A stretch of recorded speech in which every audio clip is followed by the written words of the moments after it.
जब जब इस संसार में सद्गुरु आते हैं, तब उनका उद्देश्य कभी भी बाहरी धर्म फैलाना, भीड़ इकट्ठी करना या किसी प्रकार का मान सम्मान पाना नहीं होता। सद्गुरु केवल आत्मा को उसकी भूली हुई पहचान याद दिलाने आते हैं। आत्मा जो इस संसार की चमक दमक में उलझकर अपने असली घर को भूल चुकी है, उसे भीतर का रास्ता दिखाना ही सतगुरु का कार्य होता है। संसार सदियों से बाहर की पूजा में उलझा रहा है। मंदिर, मस्जिद, चर्च, कर्मकांड, वेशभूषा और नामों में उलझकर मनुष्य ने यह मान लिया कि यही सब कुछ है। लेकिन जब कोई सद्गुरु भीतर की बात करता है, आत्मा और शब्द की चर्चा करता है, तब बहुतों को यह बात कठिन लगती है। कुछ के हृदय में यह बात उतर जाती है और कुछ को यही सत्य सबसे बड़ा खतरा लगने लगता है। जब प्रभु यीशु इस संसार में प्रकट हुए, उन्होंने लोगों को आत्मा का ज्ञान दिया। उन्होंने ये नहीं कहा कि मेरे नाम का ढोल पीटो या मेरे नाम से व्यापार करो। उन्होंने प्रेम, विनम्रता, त्याग और भीतर के प्रकाश की बात की। उन्होंने लोगों को यह समझाया कि परमात्मा बाहर नहीं, भीतर है। ये बात उस समय के धर्माचार्यों को बहुत खटकी, क्योंकि उनकी पूरी व्यवस्था बाहरी पूजा पर टिकी हुई थी।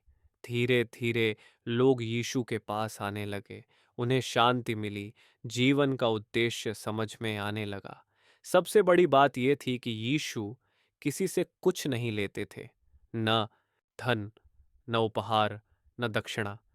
सद्गुरु कभी अपनी शिक्षा के बदले कुछ स्वीकार नहीं करते, क्योंकि जो वे देते हैं वह परमात्मा की देन होती है। जो स्वयं परमात्मा से जुड़ा हो, वह संसार से क्या ले सकता है। जिन लोगों का धर्म केवल कमाई का साधन बन चुका था, उनकी चिंता बढ़ने लगी। उन्होंने देखा कि उनकी लोकप्रियता घट रही है। लोग अब बिना पैसा दिए शांति पा रहे हैं। यही कारण बना कि उन्होंने आपस में सलाह की और निश्चय किया कि यीशु को समाप्त कर दिया जाए। लेकिन सद्गुरु को संसार की इन चालों से कोई भय नहीं होता।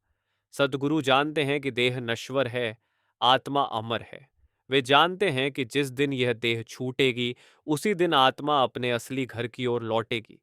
इसलिए जब लोग ताली बजा रहे थे, फूल बरसा रहे थे और यश गा रहे थे, उसी समय यीशु जानते थे कि कुछ ही दिनों में उन्हें सूली पर चढ़ा दिया जाएगा। यीशु कहते हैं कि अब वह घड़ी आ गई है जब मनुष्य का पुत्र महिमान्वित होगा। संसार इसे मृत्यु कहता है, लेकिन संत इसे वापसी कहते हैं।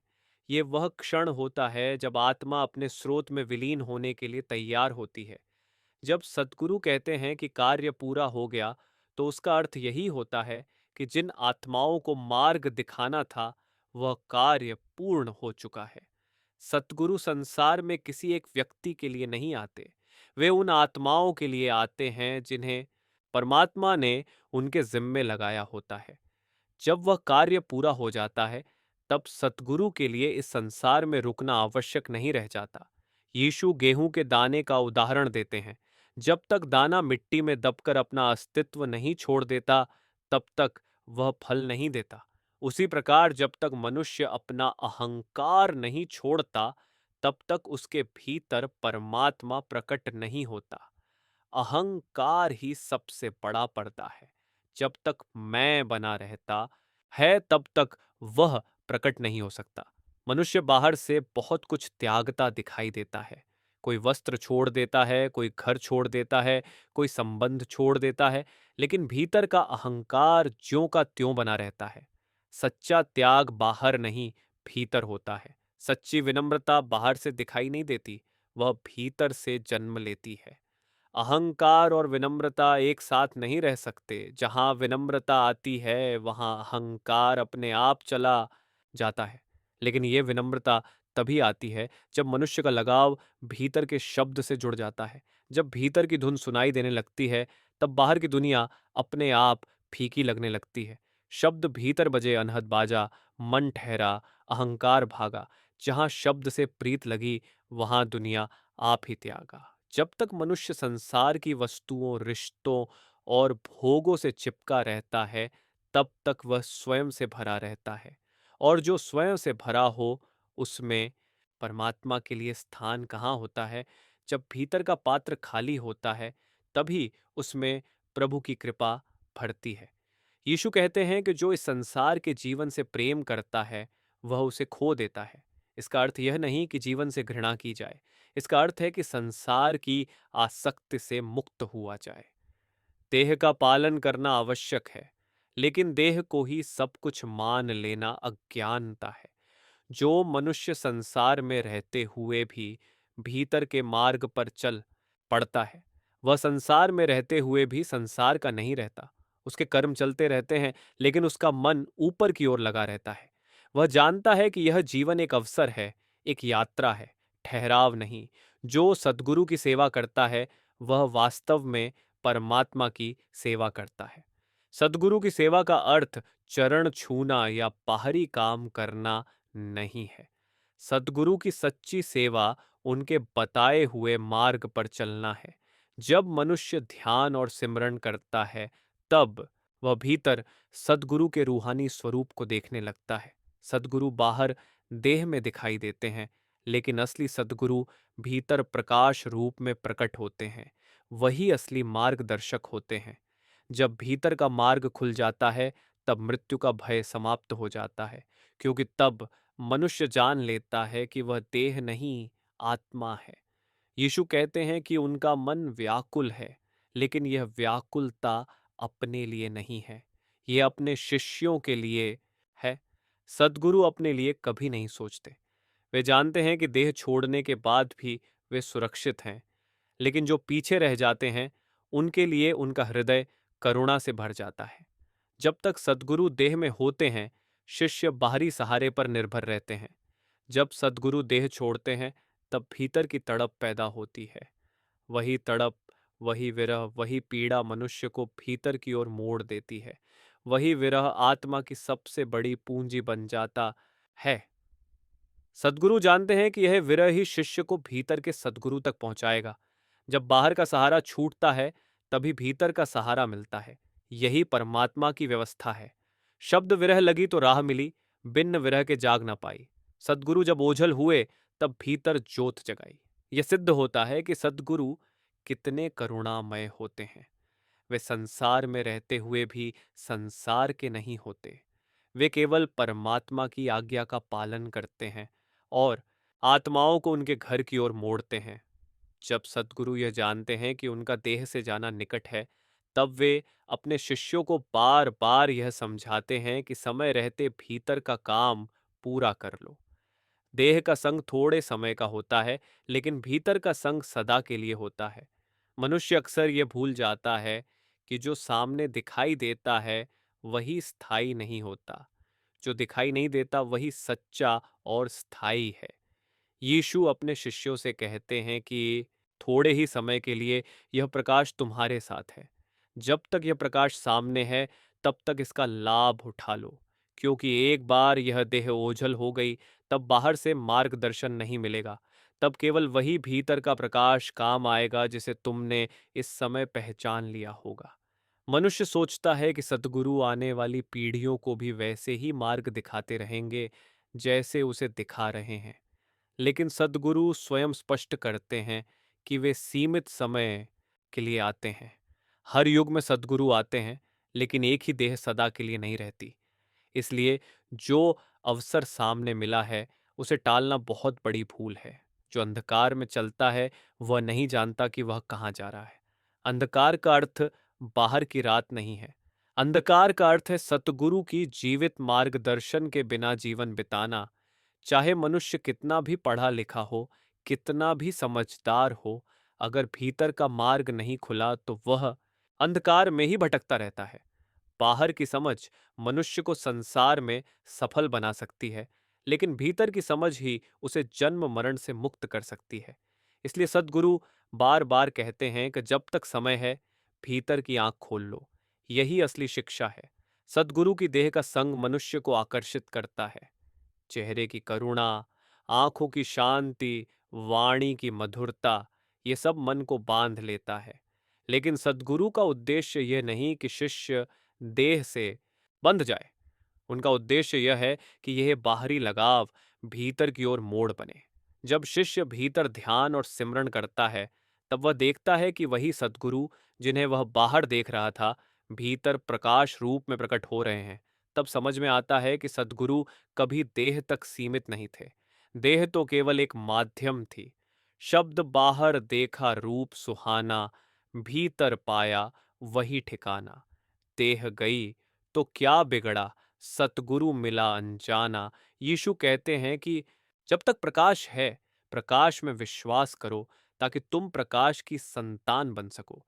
इसका अर्थ यह है कि जब तक सतगुरु स्वयं तुम्हें भीतर का प्रकाश दिखाने में समर्थ है, तब तक उस अनुभव को प्राप्त कर लो। केवल सुनना, मानना या मान्यता बनाना पर्याप्त नहीं है। अनुभव ही सच्चा विश्वास बनता है। जब मनुष्य भीतर उस प्रकाश को देख लेता है, तब उसका जीवन ही बदल जाता है। तब उसे बाहर की दुनिया में भी मार्गदर्शन मिलता है और भीतर भी। तब सद्गुरु देह में हो या न हो, शिष्य कभी अकेला नहीं रहता। सद्गुरु स्वयं कहते हैं कि जो मुझ पर विश्वास करता है, वह वास्तव में मुझ पर नहीं, बल्कि उस परमात्मा पर विश्वास करता है जिसने मुझे भेजा है। संत कभी अपने आप को केंद्र में नहीं रखते। वे सदा परमात्मा की ओर इशारा करते हैं। वे जानते हैं कि वे केवल माध्यम हैं। मनुष्य अक्सर रूप से बंध जाता है। वह समझता है कि यही रूप सब कुछ है। लेकिन सद्गुरु बताते हैं कि रूप के पीछे जो शक्ति है, वही सच्ची है। जब शिष्य उस शक्ति से जुड़ जाता है, तब रूप अपने आप पीछे छूट जाता है। जो सद्गुरु के रूहानी स्वरूप को भीतर देखता है, वह वास्तव में परमात्मा को ही देख रहा होता है। क्योंकि सद्गुरु और परमात्मा में कोई भेद नहीं होता। जैसे नदी अंत में सागर में मिल जाती है और नदी कहलाना छोड़ देती है, वैसे ही सद्गुरु परमात्मा में लीन होते हैं। यदि किसी ने अभी तक भीतर का रूप नहीं देखा, लेकिन देह में सद्गुरु का संग पाया है, तब भी उसका मार्ग सुरक्षित है। क्योंकि बाहर का लगाव ही धीरे धीरे भीतर के दर्शन तक ले जाता है। सद्गुरु का प्रेम कभी व्यर्थ नहीं जाता। शब्द रूप में जो बंधन लगा, वही भीतर तक ले गया। सद्गुरु से जो प्रीत हुई, वह प्रभु से जा मिल गया। यीशु कहते हैं कि वे इस संसार में प्रकाश बनकर आए हैं ताकि जो उन पर विश्वास करे वह अंधकार में न रहे। यह संसार भ्रम और माया से भरा हुआ है। यहाँ हर वस्तु अस्थाई है, लेकिन मनुष्य उसे स्थायी मान बैठता है। यही सबसे बड़ा अंधकार है। सद्गुरु उस अंधकार को दूर करने आते हैं। वे मनुष्य को यह दिखाते हैं कि जो दिख रहा है, वह सब कुछ नहीं है। असली संसार भीतर है। जब तक मनुष्य उस संसार से परिचित नहीं होता, तब तक वह बार बार जन्म मरण के चक्र में फंसा रहता है। यीशु कहते हैं कि यदि कोई उनके वचनों को सुनकर भी विश्वास न करे, तो वे उसे दोषी नहीं ठहराते। सद्गुरु किसी पर आरोप नहीं लगाते। वे जानते हैं कि हर आत्मा का समय अलग अलग होता है। किसी को आज समझ आती है, किसी को कल, किसी को कई जन्मों बाद। सद्गुरु केवल मार्ग दिखाते हैं। चलना आत्मा को स्वयं होता है। वे किसी को जबरन नहीं पकड़ते, वे किसी को डरा कर नहीं चलाते।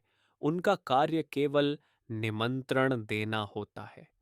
जो आत्मा इस निमंत्रण को स्वीकार कर लेती है, वही आगे बढ़ती है। बाकी आत्माएं अपने कर्मों के अनुसार संसार में भटकती रहती हैं। इसमें न सद्गुरु का पक्षपात होता है, न अन्याय। ये सब परमात्मा की व्यवस्था के अनुसार चलता है। सद्गुरु संसार को न्याय करने नहीं आते। वे संसार को बचाने आते हैं, लेकिन वे पूरी दुनिया को नहीं बचाते। वे केवल उन्हीं आत्माओं को बचाते हैं जो उनके बताए हुए मार्ग पर चलती हैं, क्योंकि बिना चले कोई मंजिल तक नहीं पहुंच सकता। कई लोग ये सोचते हैं कि सतगुरु सबको मुक्त कर देंगे चाहे वे कुछ भी करें, लेकिन ये सोच सत्य नहीं है। सद्गुरु बीज देते हैं, पानी देते हैं, धूप देते हैं, लेकिन अंकुरण तो बीज को स्वयं करना होता है। यीशु कहते हैं कि जो उनके वचनों को अस्वीकार करता है, उसे उनके शब्द ही न्याय देंगे। इसका अर्थ यह है कि मनुष्य अपने कर्मों से स्वयं अपना भविष्य बनाता है। सद्गुरु किसी को दंड नहीं देते। कर्म अपना फल स्वयं देते हैं। सद्गुरु जो कुछ कहते हैं, वह अपनी ओर से नहीं कहते। वे वही कहते हैं जो परमात्मा की आज्ञा होती है। इसलिए उनके वचन जीवन देने वाले होते हैं। जो उन वचनों पर चलता है वह अनंत जीवन को प्राप्त करता है। शब्द वचन सद्गुरु के मान ले, जीवन पथ पहचान ले। कर्म कटें, बंधन टूटें, आत्मा घर की राह ले। ये अनंत जीवन कोई स्वर्ग की कल्पना नहीं है। ये वह अवस्था है जहां आत्मा जन्म मरण से मुक्त हो जाती है, जहां उसे फिर कभी देह धारण नहीं करनी पड़ती, जहां वह अपने स्रोत में लीन हो जाती है।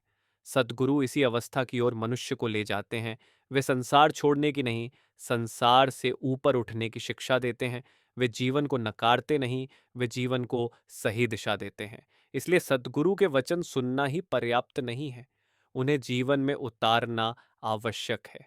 ध्यान, सिमरन और भजन के बिना यह मार्ग पूरा नहीं होता। यही वह साधना है जिसके द्वारा भीतर का प्रकाश प्रकट होता है। जब भीतर प्रकाश प्रकट होता है, तब मनुष्य स्वयं देख लेता है कि सद्गुरु कौन है, आत्मा क्या है और परमात्मा कहाँ है। तब किसी तर्क की आवश्यकता नहीं रहती, तब अनुभव ही सब कुछ बन जाता है। शब्द ध्यान किया तो द्वार खुले, शब्द बजे तो भेद खुले। सतगुरु भीतर प्रकट हुए, सब संशय अपने आप ढले।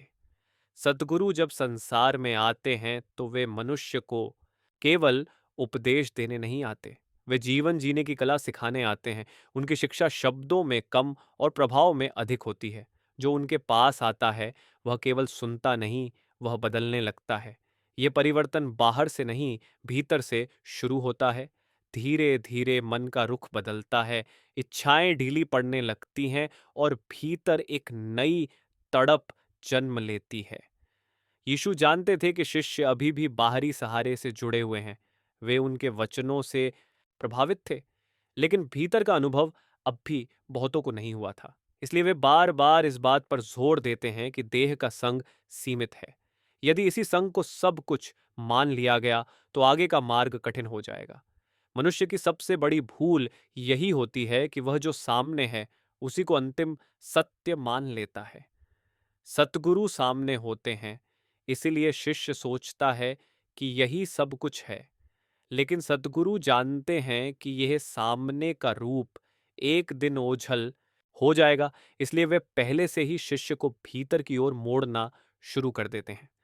सद्गुरु की करुणा यही है कि वे जाने से पहले भीतर का दीपक जलाने का प्रयास करते हैं, ताकि अंधकार में भटकना न पड़े।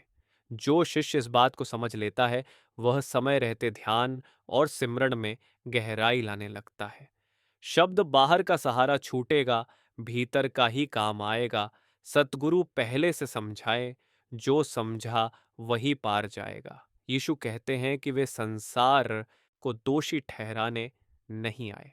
संसार अपने कर्मों से स्वयं बंधा हुआ है, कोई बाहर से किसी को बांध नहीं रहा। मनुष्य अपने कर्मों से स्वयं जंजीरें बनाता है और फिर उन्हीं में उलझ जाता है। सद्गुरु केवल यह दिखाते हैं कि इन जंजीरों से मुक्त होने का मार्ग कहाँ है। मनुष्य अक्सर यह सोचता है कि उसका दुख किसी और की वजह से है, कोई व्यक्ति, कोई परिस्थिति, कोई ग्रह। लेकिन सद्गुरु बताते हैं कि दुख का कारण भीतर है। जब तक भीतर की वासनाएं, इच्छाएं और अहंकार जीवित हैं, तब तक दुख समाप्त नहीं हो सकता। सद्गुरु किसी से यह नहीं कहते कि संसार छोड़ दो, वे कहते हैं कि संसार में रहते हुए संसार से ऊपर उठो। बाहर से जीवन चलता रहे, लेकिन भीतर का संबंध ऊपर से जुड़ जाए। यही संतों का संतुलन है। जो शिष्य यह समझ लेता है वह धीरे धीरे संसार में रहते हुए भी हल्का हो जाता है। पहले जो बातें बहुत भारी लगती थीं, वे अब उतनी नहीं सताती, क्योंकि अब उसका सहारा भीतर है। शब्द भीतर जो सहारा मिल गया, बाहर का बोझ उतर गया। सतगुरु से नाता जुड़ते ही जीवन का डर बिखर गया। यीशु कहते हैं कि उनके वचन ही अंतिम दिन मनुष्य का न्याय करेंगे। इसका अर्थ यह नहीं कि कोई बाहर बैठा हिसाब लगाएगा। इसका अर्थ यह है कि जो सत्य मनुष्य को बताया गया, यदि उसने उसे जानबूझकर अनदेखा किया तो वही अनदेखी उसका बंधन बन जाएगी। जब सत्य सामने हो और फिर भी मनुष्य आंखें बंद कर ले, तो अंधकार उसी का चुना हुआ होता है। सतगुरु कभी किसी को अंधकार में नहीं डालते, वे तो दीपक जलाते हैं। अब उस दीपक की रोशनी में चलना या न चलना आत्मा का निर्णय होता है। सद्गुरु जो कुछ कहते हैं वह अपनी बुद्धि से नहीं कहते, वे वही कहते हैं जो परमात्मा से उन्हें आदेश मिलता है। इसलिए उनके वचन समय से परे होते हैं। वे केवल उस युग के लिए नहीं होते, वे हर युग में उतने ही सच्चे होते हैं। जो आत्मा इन वचनों को अपने जीवन में उतार लेती है वह धीरे धीरे कर्मों के बंधन से मुक्त होने लगती है। कर्म तुरंत समाप्त नहीं होते, लेकिन उनकी जकड़न ढीली पड़ने लगती है। जन्मों का बोझ हल्का होने लगता है। शब्द वचन सद्गुरु के बीज बने, भीतर पड़कर वृक्ष बने। कर्म कटे, बंधन ढीले, आत्मा अपने घर चले। यीशु यह भी स्पष्ट करते हैं कि वे सबको बचाने नहीं आए। ये बात सुनने में कठोर लग सकती है, लेकिन यह सत्य है। क्योंकि मुक्ति कोई वस्तु नहीं है जिसे बांट दिया जाए। यह एक अवस्था है जिसमें प्रवेश करना पड़ता है, और उस प्रवेश के लिए प्रयास आवश्यक है। जो आत्माएं तैयार होती हैं वही आगे बढ़ती हैं। बाकी आत्माएं अपने कर्मों के अनुसार संसार में घूमती रहती हैं। इसमें कोई पक्षपात नहीं है। जैसे बीज हर किसी को दिया जा सकता है, लेकिन अंकुरण केवल उसी में होता है जो मिट्टी में डाला जाए।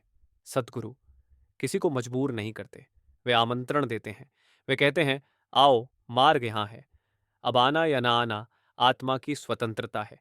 यही कारण है कि सद्गुरु का मार्ग प्रेम पर आधारित होता है, भय पर नहीं।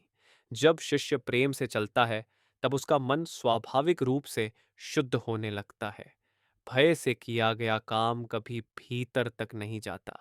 प्रेम से किया गया अभ्यास ही आत्मा को ऊपर उठाता है। शब्द भय से नहीं, प्रेम से चल, तभी खुलेगा भीतर का दल। सद्गुरु का यह सीधा मार्ग, जहां प्रेम बने ही सब बल।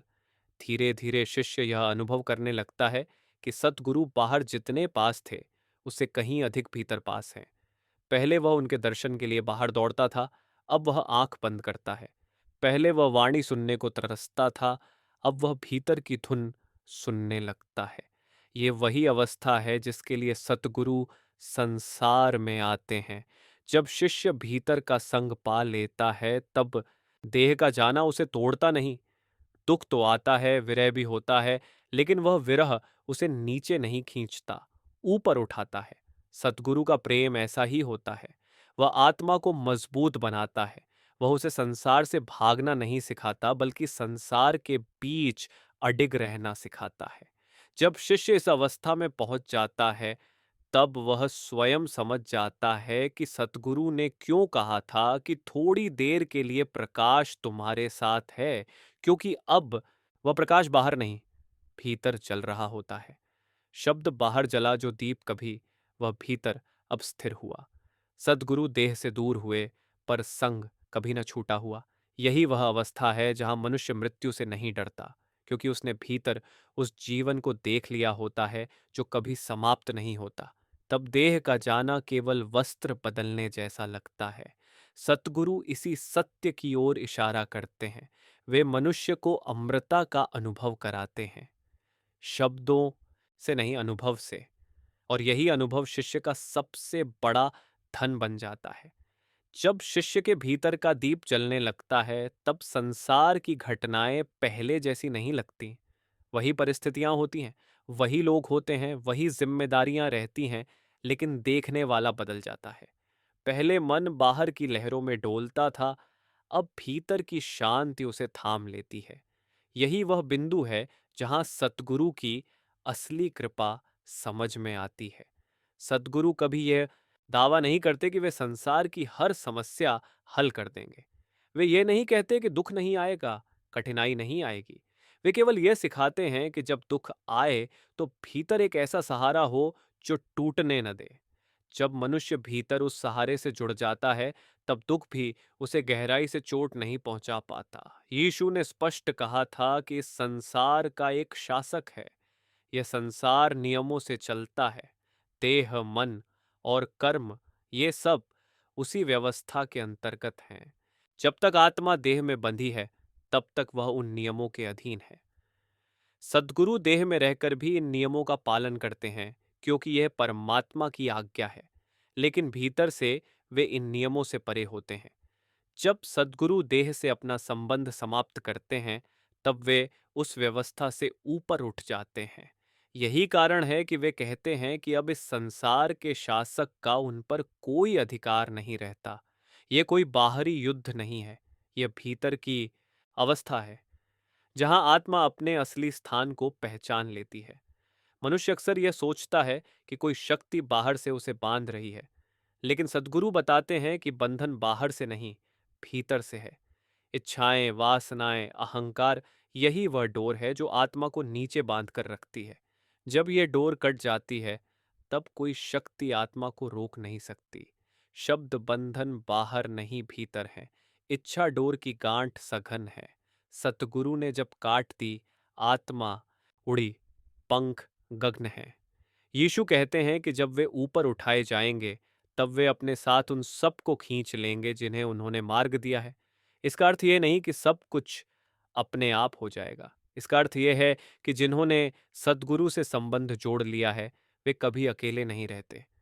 उनकी यात्रा अकेली नहीं होती। जब शिष्य भीतर ध्यान करता है और सद्गुरु के रूहानी स्वरूप को देखता है, तब वह अनुभव करता है कि वही शक्ति उसे ऊपर की ओर खींच रही है।